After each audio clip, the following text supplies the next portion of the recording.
From Kern Government Television, welcome to this week's Kern County Board of Supervisors meeting, originating from the County Administrative Center located at 1115 Truxton Avenue, Bakersfield, California. Kern County's vision is to create and maintain a customer-centered county government designed to garner the confidence, support, and trust of the people we serve. Today's Kern County Board of Supervisors meeting will convene momentarily.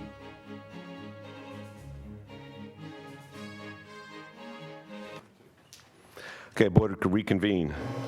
Madam Clerk, please call the roll. Supervisor Gleason. Here. Supervisor Scrivener. Here. Supervisor Maggard. Here. Supervisor Couch. Here. Supervisor Perez. Here. Thank you all for being here. We'll kick off this morning's meeting with a salute to the flag led by Chief Deputy Kevin Zimmerman for the Kern County Sheriff's Department, honoring Flag Day and our American flag. And please remain standing for a moment of prayer, silence, and meditation. Yes. Good morning. Salute, pledge.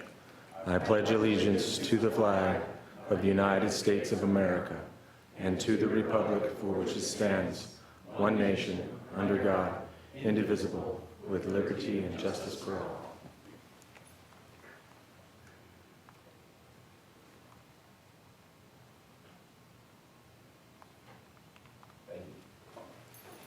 Thank you.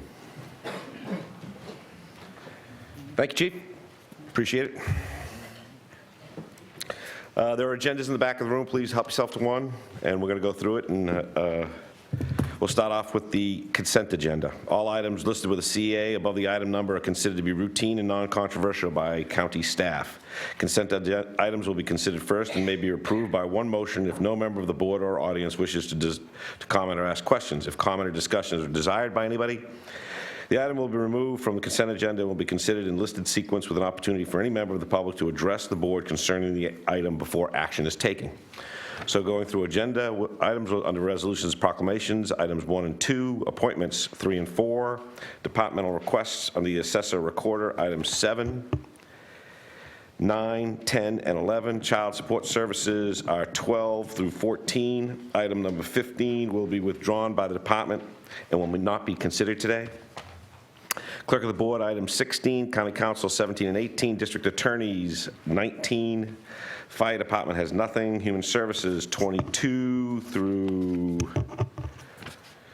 30, Kern Medical is 32 through 40, Mental Health Services is 41 through 47, and 48 will also be on the consent agenda, but I want to adjust the what you're reading in the agenda, and I want to read into the recommendation is that the staff's recommendation is to approve and authorize the chairman to sign. So 48 will be on the consent agenda, 49 and 50. Probation Department is 51 through 53. Public Health Services 54 and 55. Environmental Health Division is 56. Sheriff Department is 57 and 58. Any member of the public willing or wishing to take any of these items off the consent agenda, now's your chance. Seeing none, I'll close it and bring it back to the board. Motion on consent. Second. Please cast your votes.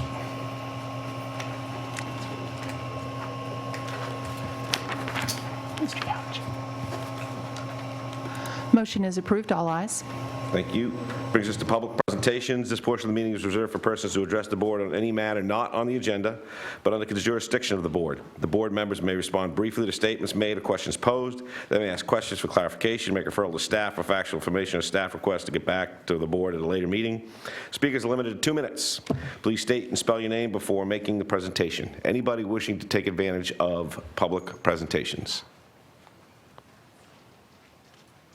Seeing none, I'll close that. Board member announcements. Seeing none, we're moving to action item number 8. Under Auditor, Controller, County Clerk, proposed selection of Brown Armstrong Accountancy Corporation to serve as external auditor for performance of audits specified in the request for proposal for fiscal years ending June 30th, 2016, 17, and 18 in the amounts of $178,390 for 2016, $222,510 for 2017, and $163,710 for 2018 for a total amount not to exceed $564,610. Ms. Bedard. Good morning, Mr. Chairman, members of the board. On March 1st, an RFP was issued for audit services and 2 responses were received, one from Galena LLP and the other from Brown Armstrong Accountancy Corporation.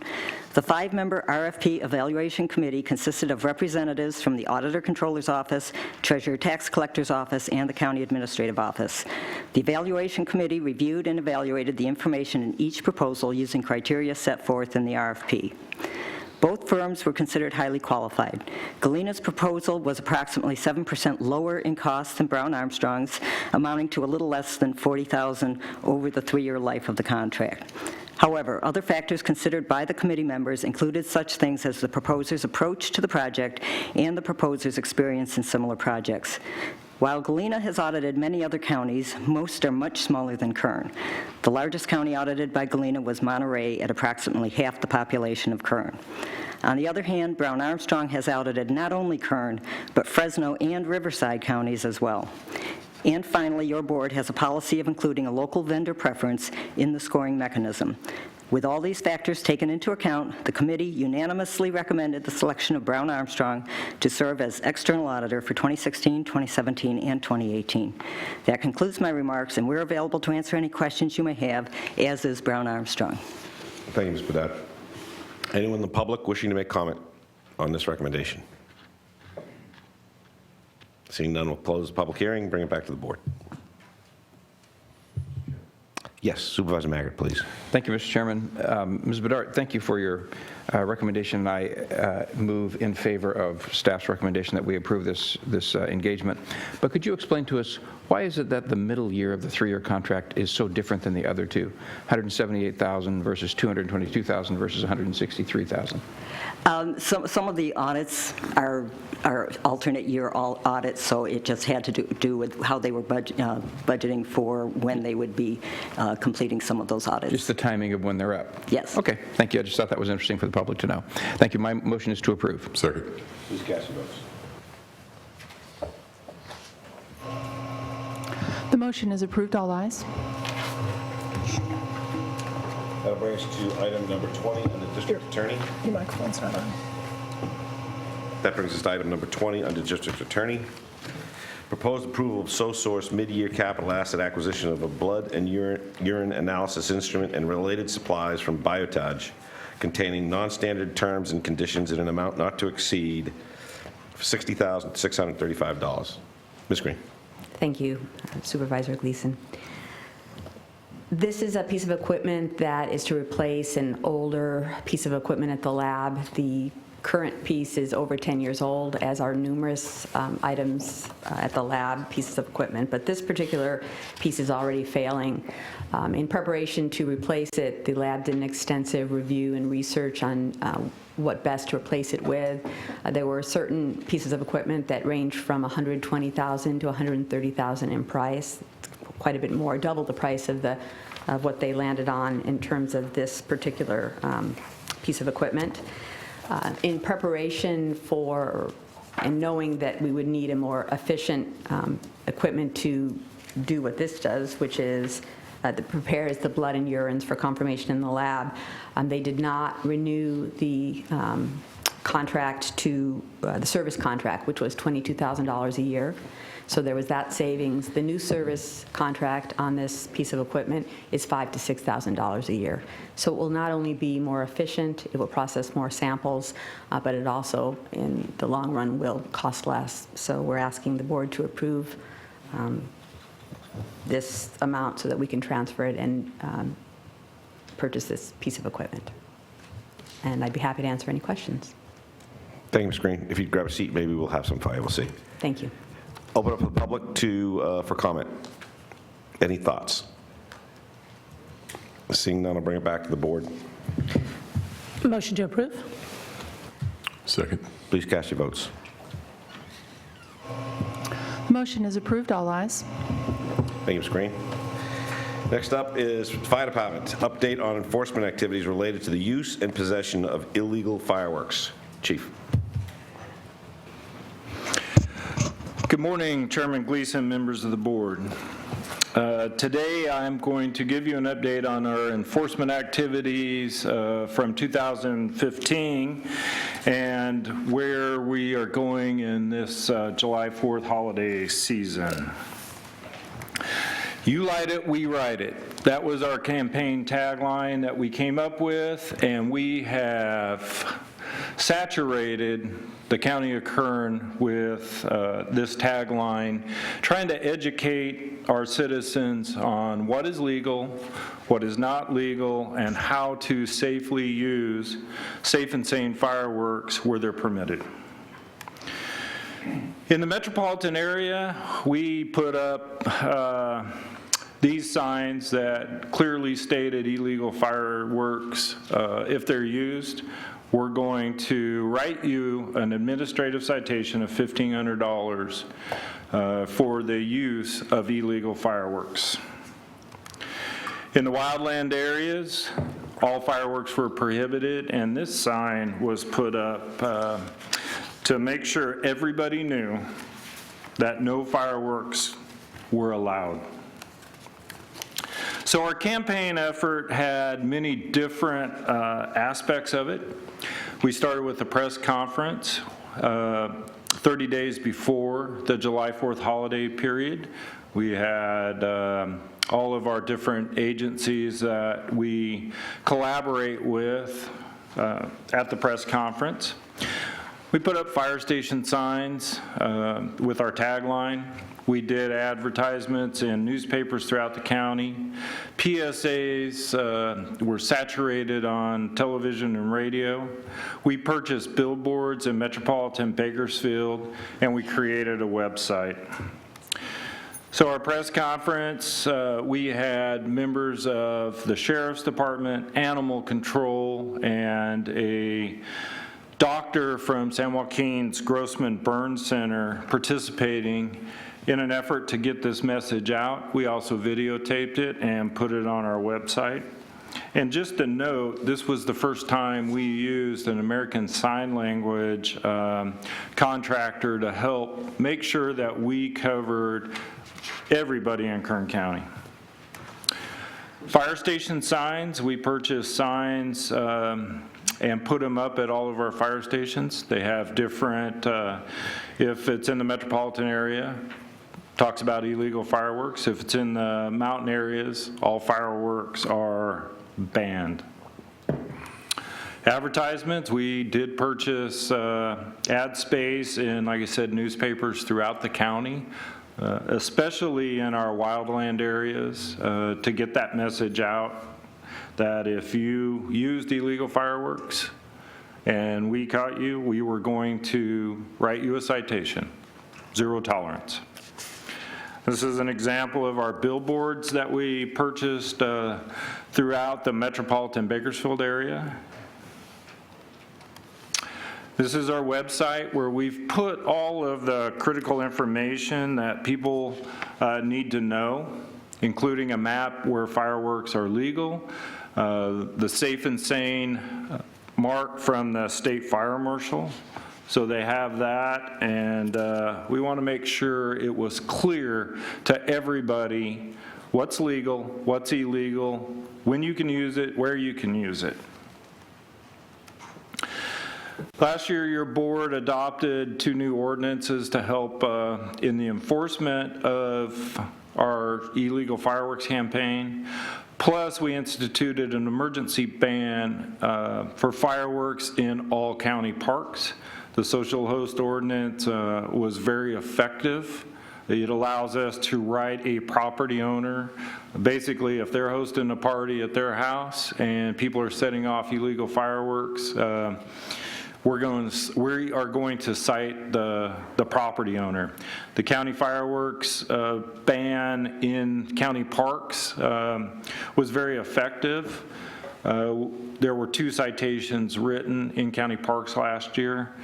This year, there was one issue out at Hart Park where it wasn't clearly marked and somebody received a citation.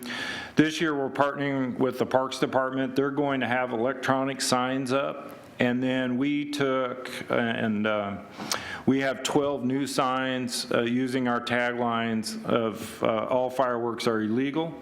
Those signs will be put up at Buena Vista, Hart Park, Lake Ming. So it'll be clearly marked, no fireworks in county parks. Our 2015 statistics, we have a hotline number that people can call. It's manned by dispatchers and our fire investigators. We took over 1,000 calls for the use of illegal fireworks. And what we want is to get people off of the 911 system. That's for emergencies only. And then we are able to prioritize calls and send our members of our task force to the priority calls. We issued 93 administrative citations. Those are the $1,500 administrative citations for the use of illegal fireworks or legal fireworks that are used inappropriately, or any fireworks used in the wildland areas. 14 social host ordinance or citations were issued. We made 7 arrests and seized over 2,500 pounds of fireworks. Our statistics show 11 fires caused by fireworks. That number is actually low, but because of the workload that we have on July 4th, we're not able to fully investigate every fire. Our fire engines and our firefighters are going from call to call to call. So fires that are caused by fireworks, say a vacant lot fire, we just don't have time to investigate and document that it was possibly caused by an illegal firework. We're just too busy, not enough resources on July 4th. Just a comparison, when we started the Fireworks Task Force program, the first year we wrote 100 citations. In 2014 we wrote 86, and then last year we wrote 93. And we did saturate various areas of metropolitan Bakersfield as one of our enforcement strategies, and that was very effective. But we've been basically between 70 and 100 citations over the course of the Fireworks Task Force. On July 14th of last year, Supervisor Maggard asked some specific questions regarding our July 15th fireworks activity, and I've put together some responses to Supervisor Maggard's question. First question, how did our strategy work this year for addressing illegal fireworks? It's very difficult to determine how effective we are because we are overran by the firework problem. We do put task forces on the street to combat it. So we tried to figure out how we could put some sort of data together to show if we were actually being effective with our new aggressive education and awareness campaign. So we went to the San Joaquin Valley Air Pollution Control District and we pulled some data. Quite interesting. At 9 p.m. on July 14th, the PM 2.5 peaked at 82.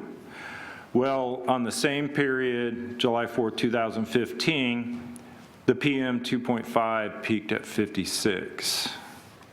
I have a couple slides here. You can see at 7 o'clock in the evening, it rapidly shoots up and then peaks around 9 p.m. and then drops off. And that's consistent with our run activity for our firefighters and our hotline calls. That was 2014. This is the 2015 data. You can see it did not peak as high as it did the previous year. Drawing conclusions, and talking to our task force member and our firefighters, we believe that this aggressive education and awareness campaign helped out with combating illegal fireworks, primarily in the metropolitan area, which this is metropolitan Bakersfield. What were the results? We issued the 93 citations during the July 4th, 2015 holiday period. The previous year was 86, and that was up from 63 citations in 2013. What are the fire department recommendations? Again, we believe in an aggressive education and awareness campaign, continuing with that. The feedback that we've received, people knew about You Light It, We Ride It. Again, we targeted metropolitan Bakersfield in the wildland areas, but every fire station in the Kern County Fire Department now has one of these fireworks signs, so it's clearly out there. Last week, your board approved the authorization to spend $25,000 in this year to continue with this aggressive campaign. Billboards will be going up. Advertisements in newspapers are already out there, so we continue that. And really, after we get through this 2016 fireworks season, we'll be able to have 2 years of comparison on how well we did. Were there any issues with consistencies of policy between the city and county? In talking to our task force members, they didn't find any significant issues with the consistencies, and that's basically the Piccolo Pete's and the ground bloom flowers. And we've been analyzing consistencies with laws and ordinances. And one of the things, if we do make changes in any of our ordinances and laws, the Kern County Fire Department does provide contract protection to cities throughout the county, and they adopt our ordinances and our fire code. So it'll have to be a collaborative effort across the county to make sure that the laws and regulations are consistent, not only in metropolitan Bakersfield, but what we don't want is, say, Shafter having a different ordinance and people traveling to Shafter and overwhelming the city of Shafter with fireworks. So that's something that we need to work on to make sure that consistency across the county is kept. In light of the drought, should the county think about limiting the time allowed to use the illegal fireworks? Again, as we go into the 5th year of drought, tree mortality, what we're already seeing in our wildland fire season, we're going to continue with the aggressive campaign, but it may be in the future that we look at limiting the use, the time frame of legal fireworks, and again, just continue with the aggressive education campaign. Animal control issues, that's one that we spend a lot of time working with animal services, working with Nick Cullen, the director, and we were evaluating all of that. And Mr. Cullen couldn't be here today, but he's provided data on how the July 4th period affects animal services. I'll run through the data. In 2015, there were 265 animals taken in, with 17 of them actually redeemed. When you look at the cost, $140 to redeem your pet. A comparison, we picked September 3rd through September 7th. The average there, 158 animals that come into animal services. Again, during the July 4th period, that's 265. And it does cost $56.93 to house an animal in our animal shelters. The average stay is 8 days, so you can multiply that out, what it's costing, $268. Animal Services is overwhelmed for calls for these stray, lost, and injured animals during the July 4th holiday period, 380 calls. And if you look at the week before and after, there were 312 calls. So we want to continue working with Animal Services to develop ways that we can prevent this from happening, reduce cost, and ultimately keep animals in their home. And that's going to be a big education campaign also, because there's things that people can do with their animals to prevent them from getting out.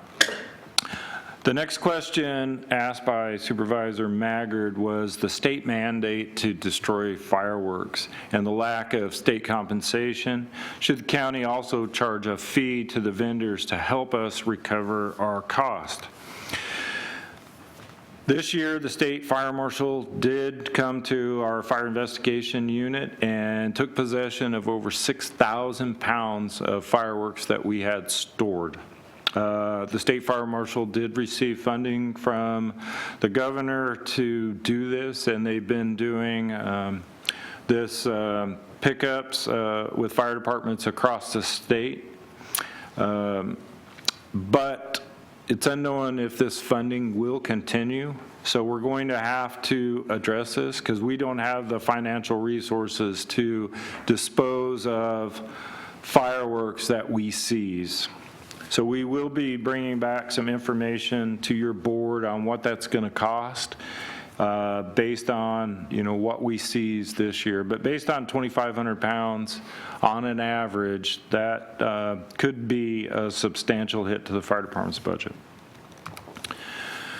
So our 2016 fireworks enforcement strategy, again, we're out there right now educating our citizens on the laws and regulations so it's clear to them that if you have illegal fireworks, we're going to seize them and we're going to give you a $1,500 administrative citation, zero tolerance for the use of illegal fireworks or legal fireworks that are used inappropriately, and any fireworks in the wildland areas. And if you do cause a fire in the wildland areas, we will be pursuing with CAL FIRE, U.S. Forest Service, cost recovery.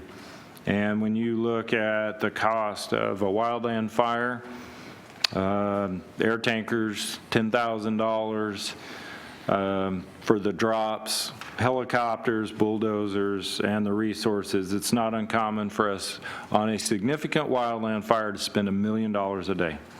We continue to partner with the Sheriff's Department, the Parks and Recreation, park rangers, and other law enforcement agencies to combat that.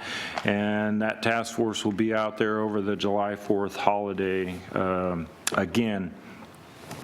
One of the questions that has come up recently because of our education campaign, and we know people are paying attention, is where can you use legal, safe, and sane fireworks?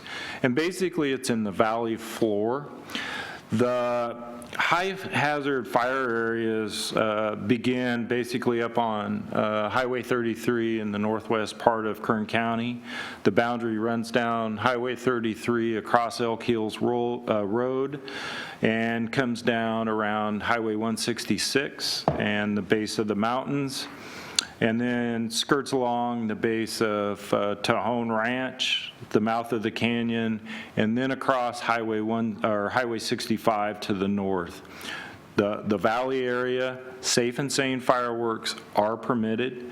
Incorporated cities such as Taft, which is in the high fire hazard area, but they're outside of the SRA, fireworks are permitted there. Over in eastern Kern, Mojave, Roseman, Ridgecrest, the fireworks are permitted. They are legal as long as they're state fire marshal. But the mountain areas, Lake Isabella, Tehachapi, Fraser Park Pine Mountain Club, 100% illegal, Jawbone Canyon, and large portions of the Mojave Desert. So that map is available on our website, and we encourage people to go to that website and It's welightityourightIt.com. So the conclusion, again, we are taking this very seriously. Zero tolerance for illegal fireworks. Our firefighters are out there, the task force. Again, we're partnering with our law enforcement agencies, and we fully expect to bring back to your board an update for the second year that we've had these new ordinances and this new education campaign, and we can have some data where we can look at trends. That concludes my report. Therefore, it's recommended your board receive and file this report, and I'm available to answer any questions. Thanks, Chief. Good brief. Anyone in the public who has comments? Seeing none, I'll close the public hearing and bring it back to the board for comments and consideration. Supervisor Perez. Thank you. Chairman, good morning, Chief. Was your suggestion earlier that fireworks vendors who sell legal, safe and sane fireworks should pay a fee on the disposal of illegal fireworks? They're not connected, correct? So I'm wondering where the nexus is there and what the justification for that would be. Supervisor Perez, to the chair, we seize legal fireworks, illegal fireworks, and that was one of the suggestions that we need to fully vet with county council. What it costs to dispose of these fireworks. Is the state fire marshal going to continue to be funded to pick up from local government fire departments? It's something we need to vet out further to make sure that we would be legal with imposing that type of ordinance. But it's just one option on the table that we're looking at. We haven't vetted it out completely. Got it. Of the 6,000 fireworks last year provided to the state marshal, or that they took Right. on our behalf, do you have a sense of how many of those were illegal versus legal? Supervisor Perez, I don't have a breakdown with me on the legal versus illegal. And again, legal fireworks used inappropriately or in an area such as the wildland areas, they're legal fireworks, but used in an illegal way, so they may have been seized. So I see. That's very helpful. Thank you, Chief. What is the budget for this advertisement campaign, education campaign?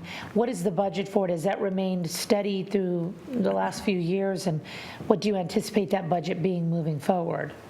Supervisor Perez, through the chair, last week your board approved $25,000 for this education campaign.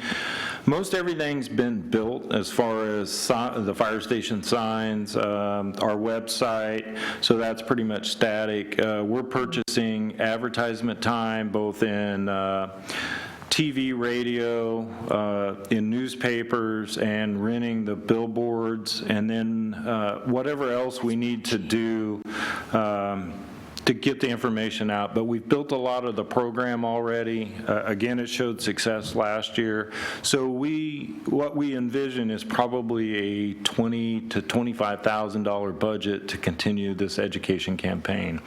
And we take this money out of our fireworks trust fund. This money is generated from the $1,500 admin citations. We also use that trust fund to pay the expenditures, the overtime for firefighters, deputy sheriffs, the park rangers who are out there on overtime on the holiday enforcing our laws. Got it. Do you do it in Spanish also, Chief? The advertisements? Yes, we have signs that are in those areas where Spanish population, one side is in English, the other side is in Spanish. So we are getting the message out. Got it. And you're not asking us to make a decision today on the fee for vendors. Those are some options, limit the days, the use of. I believe they're only selling now the 2nd through the 4th, where it used to be the 1st through the 4th. Is that correct? Supervisor Perez, the city has made an adjustment on their fireworks program. We're monitoring it, and we're going to see how it works, and then a collaborative effort between the city and county to keep consistent. I see. Very, very helpful. Thank you, Chief. I would make a motion to receive and file, but certainly happy to hear from my colleagues. Thank you, Chief. Excuse me, Supervisor Perez, did you make a motion? I did. Okay, thank you. Supervisor Scrivener. Thank you, Mr. Chairman. First of all, Chief, thank you very much for your work on this report. Really appreciate it. Just in regards to the fee on the vendors and the booths, and those are two separate things. I'm trying to remember, back in 2006 when I was working on the fireworks task force, so when I was a city council member in Bakersfield, we did ask for the booth operators to pay a fee. I think it was $100. And I believe the vendors, I think there's two or three vendors, Phantom Fireworks, and then TNT, I think are the two major ones. I think they agreed to match that fee per booth. If memory serves. I don't know that the county adopted that fee or not. It seems to me that some of the members of the Board of Supervisors were reluctant to charge a fee to the nonprofits that operate the booths. And so if we are going to have a discussion about assessing a fee for disposal of fireworks, I think that we need to look at the entire fee structure, see what the city of Bakersfield is doing, because that fee that the booths paid and the vendors, that went to fund the task force efforts for the city of Bakersfield. And so I don't know if the county is just paying out of its general fund or the fire fund, or if we do have some of those costs offset by fees. As far as limiting the days, we did limit the days in the fireworks task force recommendations as well. I think it was the 1st through the 5th, and then it was reduced to the 2nd through the 4th. But you're right, I think the city was looking at reducing even more.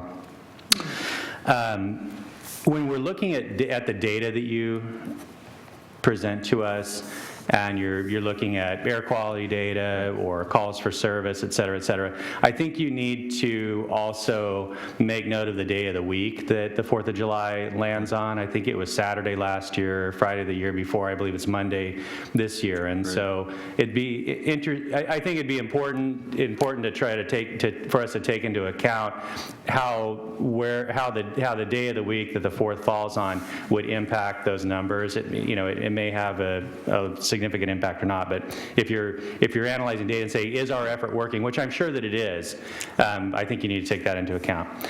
And also in regards to the animal services issues, the number of calls and animals that are brought into the shelter, I think at the city, and once again, we used, I think, the reverse 911 calls for areas to notify folks that, hey, if you have a dog, make sure that the dog is safe, it's in an enclosure, et cetera, because we do get calls for service. I don't know if that's something that we could utilize or maybe ready, Kern, but I think the Animal Services has a database with all our licensed pet owners and phone numbers associated that. So I don't know if they could do a reverse system. It may not make sense for the cost, but in light of the fact that the average stay is, 8 days, and it's $280 or whatever, it may be cost effective for us to try to remind people that the 4th's coming and make sure your dog is in a safe enclosure. So thanks so much for the report, and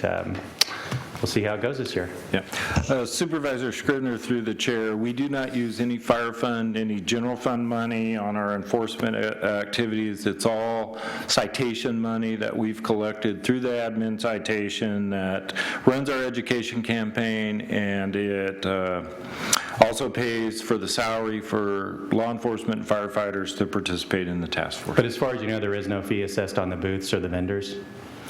We do charge a permit fee, Supervisor Scrivener. In addition to that? This is in addition to that? No, sir. Okay, because I believe the city does. Thank you. Thank you, Supervisor Scrivener. Supervisor Maggart. Thank you, Mr. Chairman. Good questions, Supervisor Scrivener. I appreciate you asking those. Chief, first, thank you for the specific answers to my specific questions. I appreciate your taking the time to do that. Can you tell me a little bit about the differences between what are legal fireworks in Kern County and what are legal fireworks in other parts of California? Are there not some items that we declare to be illegal here in Kern County that are sold in other parts of California, and what would those what examples would those be? Supervisor Maggard, through the chair, a very basic definition of legal versus illegal fireworks. Legal fireworks have the state fire marshal safe and sane label on them. They're sold at the fireworks booths. Illegal fireworks generally are anything that explodes or shoots in the air, and that's a very basic definition. Where we have issues, the city of Bakersfield did ban Piccolo Pete's and ground bloom flowers in metropolitan Bakersfield within the city limits. In the county of Kern, in areas where safe and sane fireworks are permitted, we do allow the use of Piccolo Pete's and ground bloom flowers. Thank you. Who sells Piccolo Pete's and ground bloom flowers? No, I don't mean the local nonprofits. Who is the company that manufactures them and sells them to our local nonprofits? Supervisor Maggard, I don't have the exact information who manufactures that, but those are permitted to be sold in fireworks booths that sell state fire marshal approved safe and sane fireworks. So are any of those items which might otherwise be legal fireworks in other parts of California sold by the same vendors that sell to nonprofits in Kern County, are any of those part of the 6,000 pounds of ordinance that were taken back by the state? Supervisor Maggard, our seized fireworks, again, are legal fireworks, illegal fireworks. Throughout the state of California, the only fireworks that you can purchase, a citizen can purchase, are the state fire marshal safe and sane fireworks. Again, we do seize those if they're being used inappropriate or used in the wrong location. Cities throughout California and counties have banned those illegal fireworks, so you see a mix throughout California on the different ordinances. But we do, if somebody's using a legal firework inappropriately or in an area where they're not permitted, we do cite and then we seize the fireworks. Thank you. I think it's a reasonable question for us to ponder as to whether or not the vendors who sell their fireworks products to local nonprofits to sell in the booths, whether or not those vendors have some responsibility to help pay for the cost we incur to dispose of those when those have been used in an inappropriate manner, an illegal manner. And whether that's, I don't remember the names of any of the companies at the moment, but I guess we could have a separate discussion about whether or not the nonprofits have any responsibility or not. In a second, I'm going to make a suggestion that will help them not be in the horns of that dilemma. But the companies that sell to those nonprofits are selling a product that is illegal in our community, in some parts of our community, and I think they bear some responsibility for paying for the cost of disposing of them. So I continue to be interested in exploring that possibility. Secondly, just so that there's no question about where I stand on this issue, I think that the County of Kern should be consistent with the City of Bakersfield with regard to the kinds of fireworks that are being sold in those booths. So if ground flowers and Piccolo Pete's are not legal in the City of Bakersfield, I think we should consider whether or not they should be legal in the greater Bakersfield, unincorporated areas of greater Bakersfield within our county jurisdiction. Thanks, Chief, for your report.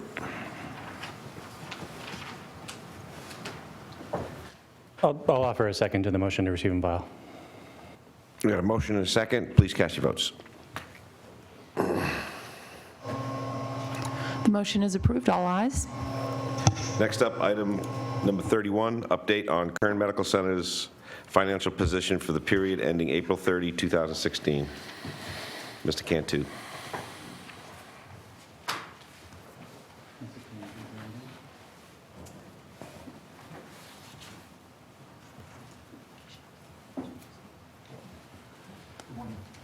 Morning. Okay, I'm going to present, I think I'm on. For the April financials, we had another good month. Close to $68 million of charges versus a budget of 60. Very good volumes. We can see $3 million better in net patient revenue. Line 7, you can see close to $28 million of net patient revenue. Basically, the variance or the positive variance is all in net patient revenue. On salaries, you can see we're about $1.8 million favorable to plan. We've shifted some of that budget down, though, into other areas. So you can see in other medical or other professional fees, those items, we're incurring quite a bit of legal fees right now as we move to the authority. That's a large portion of that variance. In supplies, we're accruing right now for some exposure we may have on the pharmacy side. So just for the month of April, we had accrued about $750,000 of additional reserve in that area. Purchase services, we also have some areas that we're accruing for pharmacy compounding. You can see we're at total operating expenses, $26.5 million, about $1.5 million over plan. EBITDA for the month, $1.4 million positive versus a negative budget of close to $200,000. Bottom line, close to $1.9 million positive net income, basically. $9 million year-to-date versus a break-even budget. We expect to be probably in the $13-14 million range by year-end for June 30, where we'll end up. Next slide is our patient cash collections. You can see we can continue to improve in our business office patient cash collections. For the month of April, we were at $16.5 million. For the month of May, we ended at close to $20 million. Probably the best month we've had in quite a long time. For June, right now, we're 14 days into the month. We're right on plan also. County loan balance right now, we're at $20 million. I think a couple of days ago we had moved up to about $24 million. We fully expect to pay this off on June 30 and have the loan balance down to zero. That concludes my report. I'll take questions if you have any.